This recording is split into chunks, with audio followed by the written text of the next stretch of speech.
이 시간 하나님께서 주시는 말씀 우리 보도록 하겠습니다. 에베소서 1장 19절에서 23절까지 보겠습니다. 에베소서 1장 19절에서 23절까지 봅니다.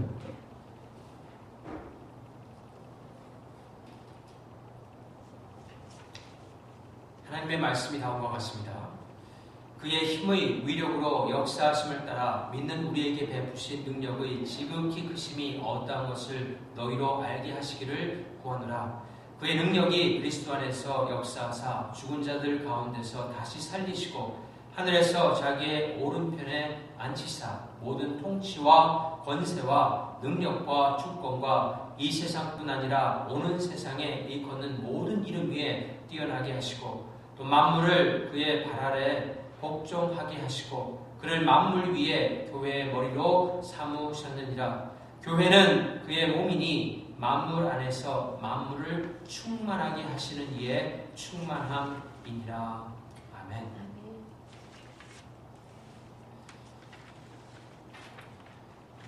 우리가 믿는 이 하나님은 전능하신 하나님입니다. 즉 능력의 하나님이라는 그런 뜻입니다. 사실 하나님께서 하실 수 있는 일은 우리의 상상을 초월하는 엄청난 능력의 일을 할 수가 있습니다. 그 하나님의 능력을 창세기 1장 1절에서부터 증거를 하고 있는데 태초에 하나님이 천지를 창조하시니라고 증거하고 있습니다. 여러분, 하나님께서는 말씀으로 하늘과 땅을 창조하셨습니다. 사실 이 하늘과 땅에는 엄청난 양의 자원이 있습니다. 그 모든 것들을 사실은 하나님께서 창조하신 것입니다. 하나님은 참 능력의 하나님이십니다. 그리고 우리는 이 하나님의 능력을 말씀을 통해서 기도를 통해서 깨달아갈 뿐만 아니라 우리의 삶 가운데 경험할 수가 있습니다. 저는 예수님을 믿기 전의 삶은 사실 참된 기쁨을 모르고 살았던 삶이었습니다. 하지만 예수님께서 당신의 능력으로 저의 삶을 바꿔주신 이후에는 저로 하여금 참된 기쁨이 무엇인가를 깨달을 수 있는 그런 능력을 허락해 주셨습니다. 잠을 청할 때도 그 다음 날을 기대하면서 잘 수 있는 사람으로 하나님께서 바꿔주셨습니다. 사실 저는 이 하나님을 만나기 전과 만난 후의 삶을 분명하게 구분을 할 수가 있는데 예수님을 만나기 전의 삶은 어둠이라고 한다면 주님을 만난 이후의 삶은 빛이라고 볼 수가 있습니다. 그리고 지금도 예수님께서 주시는 놀라운 능력으로 말미암아 영적인 것과 또 인생의 성숙한 모든 것들을 하나님께서 말씀을 통하여서 깨닫게 해주십니다. 그래서 저는 누구를 만나든지 예수님께서 저의 삶에 변화를 주신 것을 증거할 수가 있습니다. 사실 그런 증거를 하는 가운데 그들도 그 말을 듣고 예수 그리스도를 영접하는 그런 사람을 만나게도 해주셨습니다. 이것은 참으로 놀라운 그런 하나님의 능력인 것입니다. 사도 바울도 그와 같은 하나님의 놀라운 능력을 오늘 본문에서 증거를 하면서 그 능력 가운데 가장 위대한 능력이 어디에서 나타났느냐를 말하면서 예수 그리스도의 부활하심에서 하나님의 놀라운 능력이 나타났다라고 그렇게 증거를 하고 있습니다. 또한 사도 바울은 그와 같은 놀라운 하나님의 능력을 그가 알기 위해서 열심히 기도했던 사람입니다. 무던히 기도하고 하나님께 매달렸던 사람이 바로 사도 바울이었습니다. 그 사도 바울이 하나님의 놀라운 능력, 예수 그리스도의 부활의 능력을 증거하면서 20절을 보면은 다음과 같이 증거를 하고 있습니다. 그의 능력이 그리스도 안에서 역사하사 죽은 자들 가운데서 다시 살리시고라고 증거하고 있습니다. 여러분, 이 사람이 죽었다가 다시 살아난 것은 정말 엄청난 뉴스가 아닐 수 없습니다. 이것은 하루뿐만이 아니라 거의 매일 동안 신문에 아니면 인터넷에 탑 기사로 되어져야만 하는 것이 옳은 것입니다. 이 사람은 누구나 이 자신의 건강과 그리고 삶에 대해서 많은 관심을 가지고 살아갑니다. 사실 미국의 헌법의 가장 기초를 보게 되면은 세 가지를 다루고 있습니다. 자유와 생명과 자유와 행복을 추구하는 삶입니다. 이것이 미국이라는 나라를 형성하고 있는 가장 사람들의 기본적인 마인드입니다. 그래서 이 세 가지에 나오는, 특별히 거기에서도 행복을 추구하는 것에 대한 기사에 대해서 사람들은 많은 관심을 나타냅니다. 그런 기사는 항상 탑 기사에 오르게 된다는 것입니다. 제가 최근에 나온 기사 한 가지를 보니까 이 몸에 땅콩이나 계란을 먹게 되면 엘러지를 일으키는 그런 아이들이 있습니다. 주변에. 그래서 그런 아이들을 위해서 이 에피펜이라고 하는 그런 주사기를 항상 가지고 다닙니다. 스스로 이렇게 탁 몸에다 찔러서 놓을 수 있는 주사기인데, 학교에 보낼 적에는 여기에 그 러상, 법상 그 에피펜을 그 학생을 위해서 학교에 항상 하나씩 상비하도록 그렇게 법이 정하고 있습니다. 그런데 이 에피펜이라는 것이 그 주사기 하나에 코스트가 굉장히 비쌉니다. 600불가량 하기 때문에 또 새 학기마다 그것을 갈아서 새 것을 익스파이어 되지 않고 부모님들이 항상 배치해야 되기 때문에 상당히 부모님들에게 부담이 되었던 그런 약이었습니다. 그런데 최근에 CVS라고 하는 그 제약회사에서 그것의 코스트를 완전히 낮추어서 하나에 50불 정도에 살 수 있도록 지네릭으로, 브랜드는 아니지만 지네릭으로 그렇게 약을 만들어서 판매했는데, 그것이 지난 한 주 동안 잠시 탑 기사로 올랐었습니다. 부모님의 부담도 많이 줄여졌지만 사람의 생명과 또 아이들의 안전에 관한 그런 기사이기 때문에 이게 탑 기사를 차지했던 것입니다. 여러분, 어떤 한 아이의 엘러지를 위해서 그 약의 주사액이 내려가더라도 탑 기사가 되는데, 왜 사람이 죽었다가 다시 살아났을 뿐만 아니라 영원히 산다라고 하는 이 놀라운 소식은 왜 항상 탑 기사가 되지 못하고 더 나아가서는 사람들의 관심을 끄지 못하는 것일까요? 그것은 다른 이유가 아니라 많은 사람들의 눈이 어두워졌기 때문에 그렇습니다. 죄로 말미암아 진정으로 좋은 것을 찾지 못하는 그런 상태가 되었기 때문에 이 엄청난 부활의 기사가 매일 탑 기사에 오르지 못한다라는 것입니다. 하지만 예수님께서는 우리에게 이 놀라운 소식, 복음을 전할 수 있는, 그리고 우리에게 이렇게 느낄 수 있는 그런 놀라운 그런 은혜를 우리에게 참 선사해 주셨습니다. 하지만 우리가 이 복음에 입각해서 살아가거나 이 말씀의 기초에서 살아가는 삶, 또 이것을 전하는 가운데 항상 이 세상에서는 이 방해 요소가 있습니다. 세 가지로 사실 방해 요소가 있는데, 이것을 우리가 극복하고 정말 우리도 복음 안에서 기뻐하면서 살 뿐만 아니라 이 복음의 삶을 전하기 위해서는 우리의 능력으로 할 수 있는 것이 아니라 하나님의 능력으로만 가능하다고 예수님께서 우리에게 가르쳐 주셨습니다. 그래서 예수님께서는 너희가 나를 떠나서는 아무것도 할 수 없다라고 포도나무의 비유를 드시면서 우리에게 말씀하신 것입니다. 그 말씀에 의미가 참 있어요. 다시 말해서 우리에겐 이미 하나님의 능력이 주어졌습니다. 그런데 예수님께서 그 능력이 어떻게 보면 발휘가 되어서, 우리의 삶 가운데서 발휘가 되어서 하나님의 놀라운 능력으로 살아가기 위해서 한 가지 컨디션을 그 말씀에 말하고 있습니다. 뭐라고 말씀하고 있냐면은, 너희가 내 안에 거하고 내 말이 너희 안에 거할 적에 무엇이든지 구하면 내가 이루겠노라고 약속하고 있습니다. 여러분, 이 조건은 무엇입니까?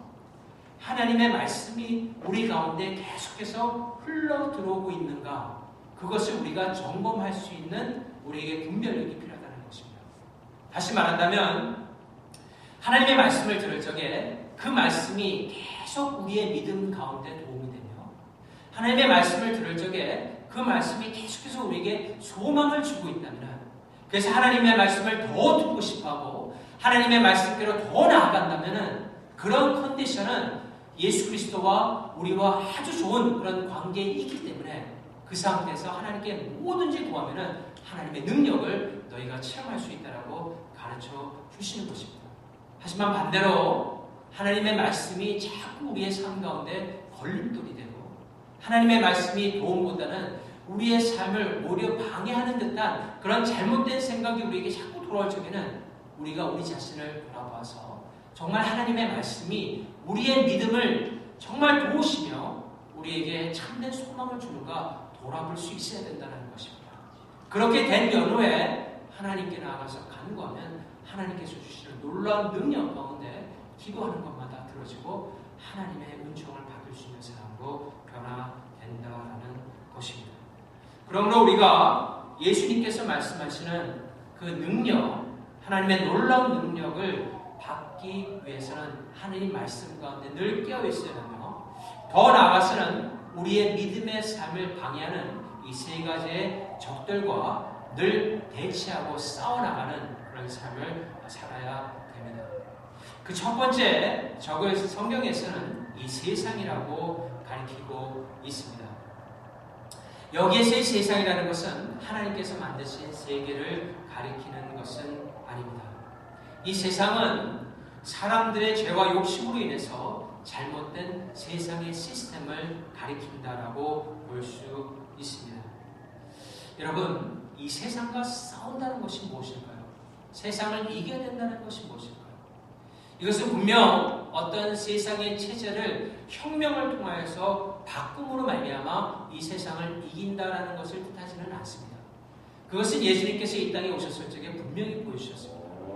예수님을 잡아가려고 하는 세상의 잘못된 시스템에 베드로가 노출이 되었을 적에 그는 칼을 꺼내서 그 대제사장의 종인 말고의 길을 자르게 됩니다. 말이 안 되기 때문에 무력으로 그 사람들을 오복하려고 했던 것입니다. 그때 예수님께서 오히려 말고의 길을 붙여주고 베드로를 꾸짖습니다. 절대로 그런 방법으로 세상을 정복하는 것이 아니라는 것을 예수님께서 가르쳐 주신 것입니다. 그렇다면 이 세상과 싸운다는 것은 무엇을 가리킵니까? 세상과 싸운다는 의미는 세상에 여러 가지 매체들을 통하여서 나와 있는 잘못된 그런 생각들과의 싸움을 가리키는 것입니다. 사람들의 잘못된 판단 기준이 우리 가운데 자꾸 밀려올 적에 그 판단 기준과 싸우는 것을 사실은 세상과 싸운다라고 성경은 가르치고 있습니다. 그래서 로마서 12장 2절 말씀에 보면은 너희는 이 세대를 본받지 말고 오직 마음을 새롭게 함으로 변화를 받아 라고 되어 있습니다. 여기서 이 마음을 새롭게 한다라는 것은 현재 진행형으로 되어 있기 때문에 우리의 마음이 이 세상의 생각으로 변해지지 않도록 계속해서 하나님의 말씀으로 싸워 나가야 된다라는 것을 나타내고 있는 것입니다. 사도 바울도 이 세상에 와서 어떤 세상의 체제를 변화시키고 혁명을 주도했던 사람이 결코 아닙니다. 사실 사도 바울이 이 땅에서 잘못된 생각과 끊임없이 복음을 통하여서 싸워나갔던 사람입니다. 그런 싸움 가운데 한 지역에 갔을 적에 아덴이라고 하는 지역이 있었습니다. 지금은 아테네인데요.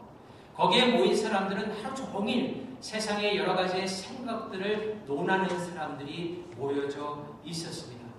사실 지금보다 그때 오히려 이 세상의 많은 아이디어들을 서로 논쟁하면서 그것을 어떻게 보면 참 흥미로 삼는 사람들이 많았습니다. 왜냐하면 그 당시에는 어떤 오락시설이 없었기 때문에 그런 것들을 통해서 사람들이 서로의 논쟁을 삼으면서 그것을 또한 재미로 또한 사람들의 생각을 주도해 나가기 위해서 했던 그런 모임들이 많았다는 것입니다. 그런 모임 가운데 사도 바울이 갔고 그 모임 속에서 예수 그리스도의 부활을 증거하게 됩니다. 그때 그 예수 그리스도의 부활의 소식을 듣고 많은 사람은 아니었지만 그래도 몇 사람은 사도 바울이 증거하는 복음을 믿고 따르는 그런 역사가 일어나게 됩니다. 이것이 바로 우리가 세상 가운데서 살아가는 참 크리스천의 모습인 것입니다. 여러분, 이 세상에는 많은 혼합된 생각들이 교회 안뿐만 아니라 세상에 온통 꽉 차 있는 것이 현실입니다. 이것도 괜찮고 저것도 괜찮고 다 섞어봐도 괜찮고 자신이 원하는 일을 이룰 수 있다면 그렇게 하는 것이 다 옳다라고 생각하는 것이 어떻게 보면 이 세상에 지금 꽉 차 있는 많은 사람들의 생각입니다. 하지만 그 가운데서 우리가 바른 마음을 가지고 바른 생각을 가지고 계속해서 싸워나가는 것, 그 판단 기준을 하나님의 말씀 가운데 두고 계속해서 나아가는 것, 그런 잘못된 생각이 우리 가운데 들어올 것을 막을 뿐만이 아니라 그런 잘못된 생각을 바꿔나가기 위해서 노력하면서 성령님의 의지함을 받는 것, 그것이 바로 예수 그리스도의 부활의 권능에 우리가 힘입어서 이 세상 가운데서 세상을 향하여서 싸우는 그런 모습이 된다는 것입니다. 이것을 자꾸 하다 보면은 여러분, 우리에게 믿음이 크고, 이것을 자꾸 하다 보면은 그리스도의 그 실제적인 모습, 하나님께서 말씀하시는 복음의 삶의 모습을 우리가 깨달아가게 됩니다. 두 번째, 우리의 복음을 또 믿음의 삶을 방해하는 것은 육체의 욕심, 소욕입니다. 여기서의 육체는 우리의 신체를 가리키는 것이 아니라 죄성을 뜻합니다.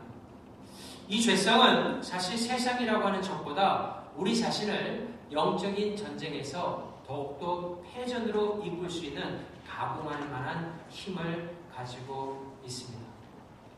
여러분, 우리의 삶은 예수님으로 인해서 완전히 변화된 그런 삶입니다.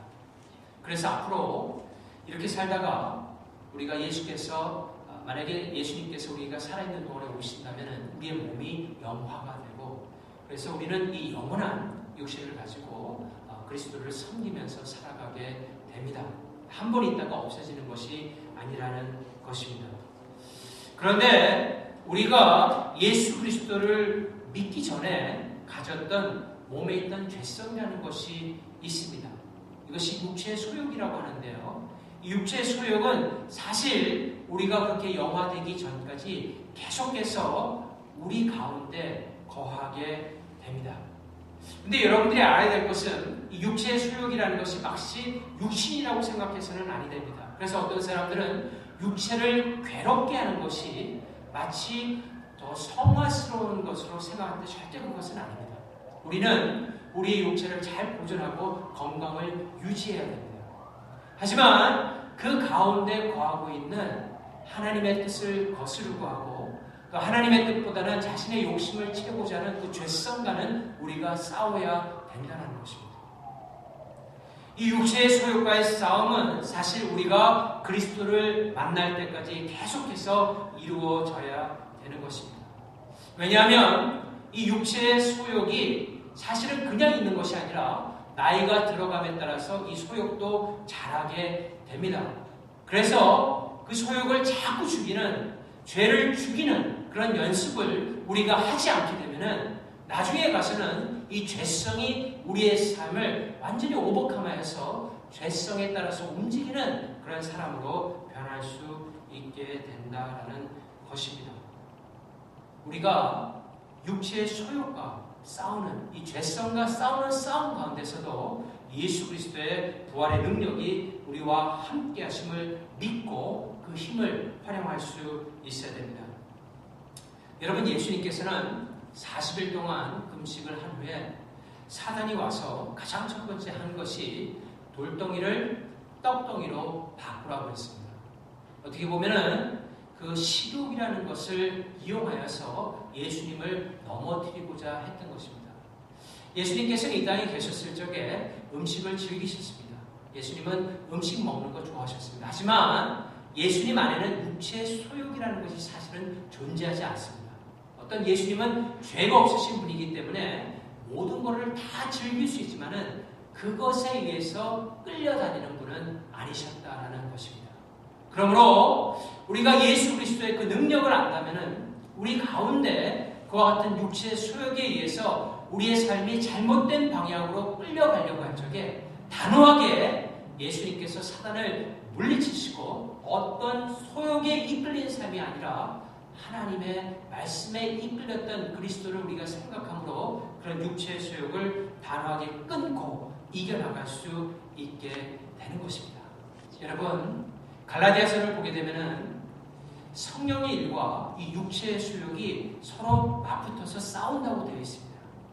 그래서 이 하나님께서는 성령을 우리에게 주심으로 말미암아 성령의 능력으로 육체의 소욕에 끌리기보다는 하나님의 능력 있는 삶으로 변해가는 그런 삶으로 우리를 이끄신다라고 성경 가르치고 있다는 것입니다. 그래서 우리가 이 세상 가운데서 예수 그리스도의 부활의 능력을 참으로 우리 가운데 경험하기 위해서는 이 육체의 수욕과 싸우기 위해서 성령님께 의지하는 삶이 우리에게 필요한 것입니다. 마지막으로 한 가지 더 우리의 믿음의 삶을 방해하는 것은 사탄입니다. 사탄은 이 세상에 어떠한 권력이나 또한 어떠한 세력이나 어떠한 부자나 어떠한 능력자도 사실은 두려워하지 않습니다. 이 세상에 어떠한 사람이나 단체도 사단에게는 사실 적수가 되지 못한다라는 것입니다. 오히려 그런 자들이나 그런 단체는 그 사탄의 나중에 조력자가 되고 나중에 노예가 되어서 사탄이 하고자 하는 그런 일들을 도와주는 그런 결과를 낳게 됩니다. 그렇기 때문에 우리가 우리의 능력이나 어떠한 세상적인 방법으로는 결코 사탄을 이길 수가 없습니다. 그렇다면 우리가 사탄을 어떻게 이겨나갈 수 있을까요? 그 사탄을 대항하기 위해서 우리는 먼저 사탄이 어떻게 공격하는가를 알아야 됩니다. 사실 사탄이 우리의 매일의 삶 속에서 쉽게 접근하는 그런 방법 가운데 하나가 우리로 하여금 자책감이나 무력감을 계속해서 느끼게 한다라는 것입니다. 특별히 그런 자책감이나 무력감을 느끼게 하는 그런 방법 중에 하나가 우리가 해야 될 일을 다 하지 못했을 적에 그 다 하지 못한 부분을 계속해서 집중케 함으로 말미암아 우리로 하여금 때에 따라서는 게으른 사람으로 또 때에 따라서는 아무 일도 할 수 없는 그런 사람으로 자책하거나 무력하게 만드는 그런 공격을 해올 때가 있다는 것입니다. 그런 공격이 있을 적에 우리가 그것을 어떻게 대항할 수 있습니까? 첫 번째는 그런 공격이 올 때를 우리가 먼저 생각하는 것이 참 중요합니다. 그런 공격이 대부분 올 적에 우리가 피곤할 적에 육신적으로 힘이 들 적에 찾아오게 됩니다. 다시 말씀드린다면 어떤 일은 해야 되겠는데 몸이 너무나 지쳐서 그 일을 할 수가 없다는 것입니다. 그래서 그 일을 못하게 될 적에 어떤 자책이나 무력감을 가지게 되는데 그럴 경우에 우리가 그것을 대항할 수 있는 가장 좋은 방법은 주님의 자비하심에 우리의 몸을 기대는 것입니다. 마치 엘리야가 이 400명의 모든 거짓 선지자와 싸운 다음에 승리를 거두고 이세벨의 한마디에 공포감이 들어와서 그 지역을 떠나고자 했을 적에 하나님께서 그에게 음식을 주시며 호레산까지 이끌었던 그런 모습을 우리가 마음속에 기억하면서 우리가 그런 경우에 어떤 다른 것보다는 하나님의 자비하심에 하나님께서는 모든 것을 이해하시고 우리의 삶을 살펴주신다라고 하는 그 자비하심에 우리가 온전히 기대어서 그렇게 안 하더라도 괜찮다라고 하는 마음을 가지고 그 필요한 그 피로를 좀 회복할 수 있도록 그렇게 노력하는 것이 참 중요하다는 것입니다. 일단 그 피로감을 회복하고 건강을 회복하게 되면 다시 나아가서 일을 할 수 있는 그런 삶을 회복할 수 있기 때문에 그렇습니다. 두 번째, 그것이 일단 회복된 후에는 그 일을 하면 됩니다. 그리고 마치고 난 다음에 하나님께 감사를 하면 되는 것입니다.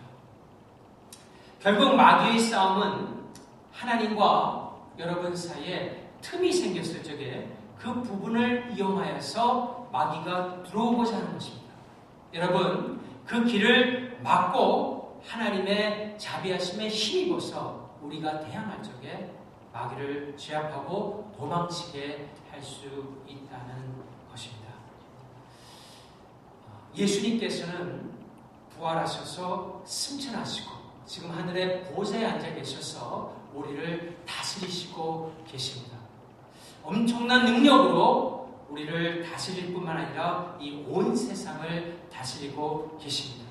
그리고 우리가 계속해서 믿음의 삶을 살아갈 수 있도록 성령님을 통하여서 우리에게 힘을 공급하시는 분이 바로 예수님이 되신다라는 것입니다. 사랑하는 성도 여러분, 새롭게 출발하는 이 한 주간 가운데 그런 예수 그리스도의 놀라운 능력으로 여러분들이 힘입어서 여러분들의 믿음의 삶을 계속해서 충실히 해나갈 뿐만 아니라 그 복음의 소망을 가지고 이 세상에서 하나님의 영광을 드러내는 여러분 다 되시기를 주님의 이름으로 축원합니다. 다시 기도하시겠습니다.